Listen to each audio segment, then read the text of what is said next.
Outside থেকে দেখতে ভয়ানক এক রোবট, কিন্তু ভেতরে লুকিয়ে আছে এক দেবদূতের মন।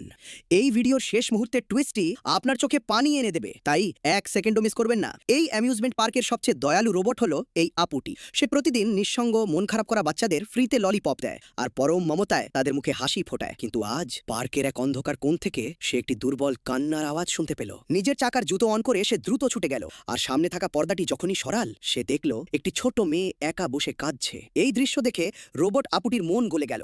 সে আলতো করে মেয়েটির দিকে বন্ধুত্বের হাত বাড়িয়ে দিল, কিন্তু তখনই ঘটল এক ভয়ঙ্কর অঘটন। হঠাৎ করেই রোবটটির মুখের সুন্দর মাস্কটি নিচে পড়ে গেল, আর বেরিয়ে এলো তার আসল কঙ্কালসার আর ভয়ঙ্কর রোবটিক চেহারা। মেয়েটি কি ভয় চিৎকার দিল? একদম না। সে ভয় না পেয়ে নিচে পড়া মাস্কটি তুলে অত্যন্ত যত্নে তার প্রিয় আপুর হাতে ফিরিয়ে দিল, কারণ সে জানে বাইরের রূপ নয়, ভেতরের মনটাই আসল। বন্ধুরা, এই ছোট্ট মেয়েটির সুন্দর মন আর রোবটের পবিত্র ভালোবাসার জন্য ভিডিওতে একটি লাইক তো অবশ্যই প্রাপ্য। আজ দেখতে চাই আমাদের চ্যানেলের আসল ফ্যান কারা। এখনই সাবস্ক্রাইব করুন।